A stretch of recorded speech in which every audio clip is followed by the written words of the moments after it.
Hey guys, welcome back to Clownfish TV. This is Kneon, and I hate to be the bearer of bad news. I really do. We're going to talk more about Google algorithm changes and the new head of search for Google and how she is going all in on AI and what that means for site owners and independent content creators. Now, this is a follow-up to a video I did a couple of days ago where people were concerned that Google, and in particular YouTube, was going to wind up being a wasteland of AI-generated content and Mr. Beast videos. Well, Mr. Beast is going to Amazon, so maybe he's noping out.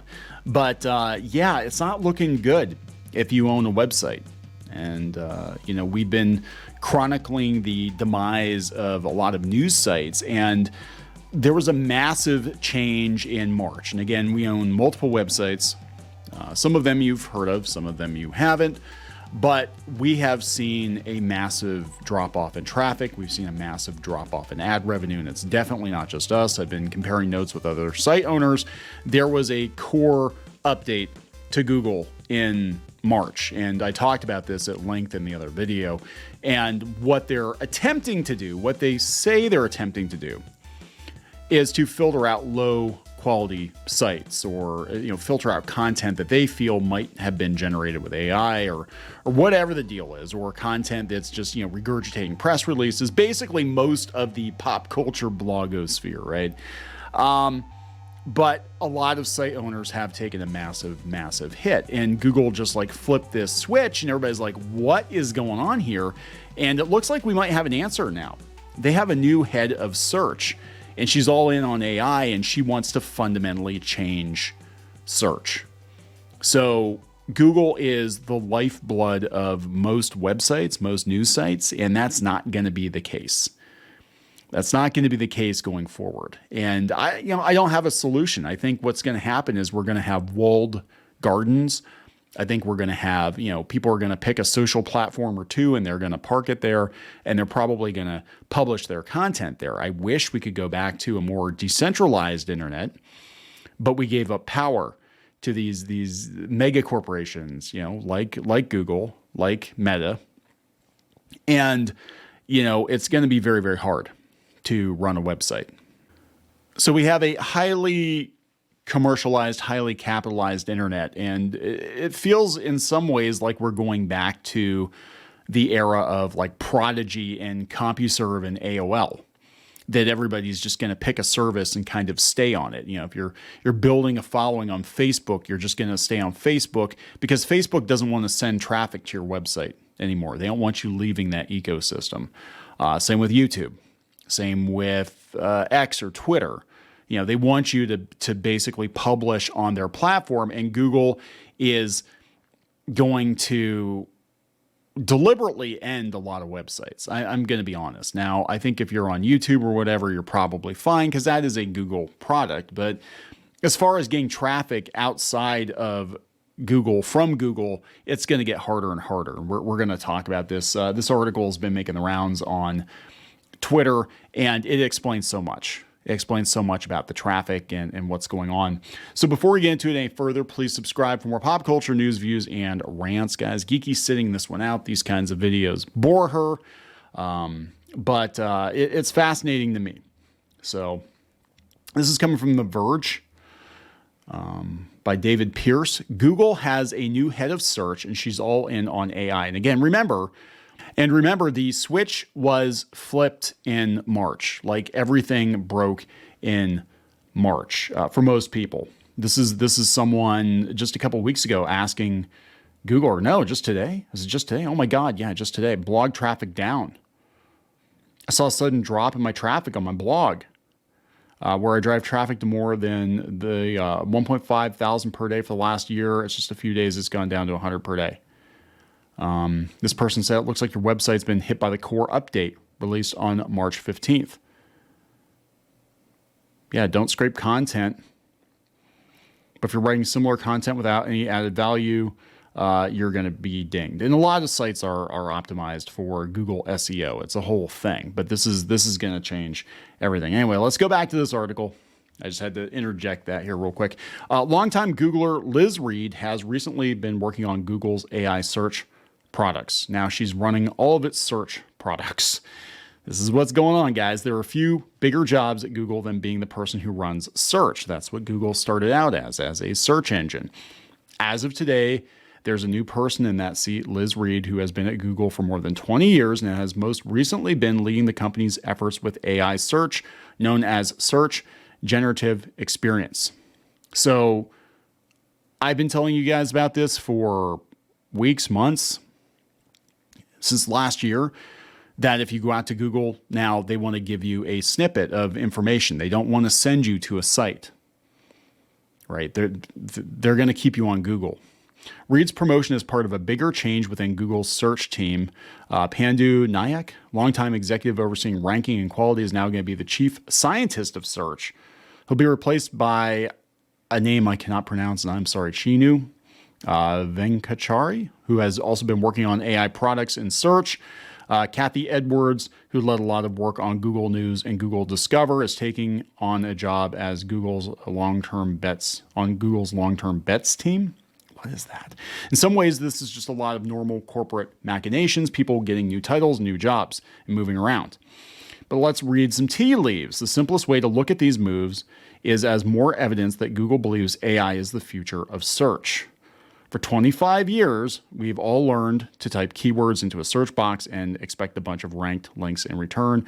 In an AI-powered multi-search-based world, you might instead upload a photo, and the Gemini model could make that photo a black person. No, I'm kidding. The Gemini model could tell you what's in it and how to buy it. You might speak a question into your headphones and get a fully formed answer out of the speakers. This is not surprising. The CEO and others have been saying for years, language models and other AI systems can improve the quality of search results and completely change the way we think about gathering information. They want to think for you. Now, as Google reckons both with a rapidly growing AI landscape and a web increasingly filled with AI-generated junk, it makes Google search harder and more important than ever. So Reed in particular has spent the last couple of years working on both AI search and multi-search, which together point to a totally new way of thinking about Google. Google wants to be a publisher. I told you this. I told you this in another video. And if you are a site owner, if you're, you need to be afraid, because Google's not going to send traffic to your website anymore unless you're playing ball. And we don't know what the game is. That's the problem. As site owners, we don't know exactly what Google is looking for. But they do seem to have some favorite networks. And some of the networks that they're favoring is kind of shocking. Like I've heard from people that they're favoring Valnet sites. And Valnet sites are content farms. I mean, they really are. They crank out like 100 articles a day. And it's just, whatever's trending. And a lot of it seems like it's written by AI. But they're ranking them pretty high. For now, we'll see. So yeah, she noted that all these new search tools, including the new Circle to Search feature, Google Lens, and other new ways of thinking about search, were able to serve a wider range of information needs and answer new types of questions, including more complex questions, like comparisons or longer queries. Ahead of the SGE launch last year, Reed told me she thinks a lot about lowering the bar to asking Google your real questions. Let's say you search what is the best lawnmower. She said, if you think about where you go further, you probably want to take a picture of your lawnmower and say best version of this. But maybe you can take a picture of your lawn and get to a point where it's like, okay, your lawn is hilly and it's really big. So you want the super automated one that does it for you. Google search has never been good at that kind of multimodal, context-rich input and output, but Google, like so many other companies, believes AI can be. Google search will almost certainly look more like SGE over time. It will increasingly trade links for answers. There it is, guys. It's going to trade links for answers. And Reed has acknowledged that figuring out how to cite those answers and continue to be a good partner to the open web is part of her ongoing challenge. Look, short answer, I don't think they're going to be. Well, I think they're making deals with certain publishers, and they've admitted it as such. They're making deals with Reddit right now. They're making deals with certain publishers of certain websites that they'll basically sell them the content. There's no avoiding it. I mean, AI is going to be involved in everything, for better or for worse. I think there were some definite advantages to AI, but the internet, I think we bypassed Web 3 and we've just gone full steam into like Web 4. At this point, like there was like a brief year or two that we had like Web 3 with like, oh yeah, look how advanced we are. We've got, blockchain and NFTs, and social media is kind of dying off. And now we're back to, now we're just like, no. We're going to go all in on keeping people on Google. And there are no real competitors, right? Like everybody's like, oh, DuckDuckGo. I'm like, how many people actually use DuckDuckGo? Like back when I first started using the internet, we had several search engines. Like, you actually had to use, was it Dogpile? It was the one where it actually had answers from multiple search engines. But we had, Lycos and Yahoo and Jeeves, and there were a lot of smaller search engines too. And I remember back in the day, like if you wanted to submit a site, like you had to submit to freaking 100 different search engines. And then Google just came along and just like ate everybody's lunch, and we let them. Everybody, it became a Google world, right? And it looks like they're just gonna determine what you see and how you see it. And that's just the way it's going to be, So either you play ball with Google or you don't, I guess. So others have been saying that AI is the future for some time, but have preached patience as the company tries to wrangle and improve all of this new technology. Looks like the AI era in Google might be coming faster than we realize. Now, last year, this has come from AdExchanger. December 20th of last year, traffic is down. Generative AI will make it worse, and publishers must look inward for answers. That was just a couple of months ago, and they already flipped the switch, right? And now it's like, oh yeah, well now your site has to meet, this particular criteria. And we've got all those journos who are like, oh my God, we're out of work. What are we going to do? And at first it was kind of like, Kotaku's going to go out of business. Now it's like, no, like everybody's going to go out of business. Like if you don't figure this out, all these websites are going to shut down, because they basically, we depended on Google for everything, for all of our traffic, for our advertising, for everything. And they just pushed a button and changed it all almost overnight. So it's not just the blogs that you don't like. It's like everybody that makes a living online. Everything is going to change. And it doesn't matter if you want it to. There is no vote. Nobody gets to vote on how Google operates. They just do it. And they're going to do it. And they're going to keep more people on Google search, And like I said, what ultimately could happen with YouTubers, even since, people were talking about how many AI YouTubers there are out there, is that Google could basically just spin up videos to answer questions. Hey, how do I fix my whatever, my engine, my car? I need to do this thing. How do I change the oil in my car? And it'll just fire up a video. It'll make the video. It'll just, it's going to be, at first, it's going to be scraping stuff, but it'll probably wind up just generating a video. Here's how you do it. And that'll be the answer. And then Google gets to keep all the money for that. And that's kind of scary. We're basically talking about like Google just like becoming the repository for all knowledge on planet Earth. There aren't any good alternatives. People have tried to find alternatives to Google or launch alternatives to Google, and there really aren't any good ones out there. Now, I don't know if this is going to motivate people and be like, hey, yeah, we can't centralize all that power in one place, because this is what happens. They decide they want to change the business model and the entire ecosystem crumbles. But that's what's going to happen.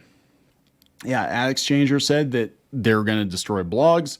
This is Business Insider. Again, last fall, September, Google recently cut people from its search guidelines. Now, website owners say a flood of AI content is pushing them down search results. And that's probably what they're trying to correct. But I think they're probably overcorrecting.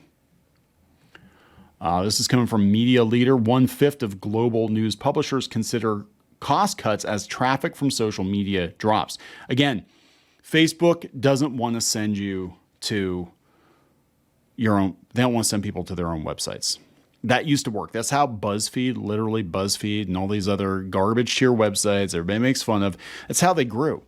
They just pumped a bunch of money into Facebook. We've grown sites like that. Not our current sites, but we actually had sites with a partner company before, and that's what we did. You know, we'd be like, okay, we're going to spend X number of thousands of dollars per month, and we'll get X number of dollars back per month in ad revenue, because that was back before people were using ad blockers heavily. And that's what you did. And it worked. I mean, you double your money, all right? You spend $10,000, you make $20,000. It was actually relatively easy to do. And you had companies like BuzzFeed that were doing it on like a massive, massive scale. Now you can't do that anymore. So this means, yeah, pretty much the end of journalism. I mean, digital journalism's like done. But I think a lot of other sites are going to be done too. And I think they're going to use this. And I said before, I think what's going to happen is they're going to use this as an opportunity to potentially push down voices they don't agree with, because we know that there is absolutely political bias at most of these companies. I mean, you know, Google got all kinds of backlash from Gemini AI, and we know that there's some bias over there. So all it's going to take is for somebody with bias, and I don't know if the woman in charge of search has political bias or not, but if she does, watch out, because they're going to make damn sure that nobody sees your site. Nobody finds your site. I'm just saying. So I'm going to wrap this up, guys. Please subscribe for more pop culture news, views, and rants, and we'll talk later.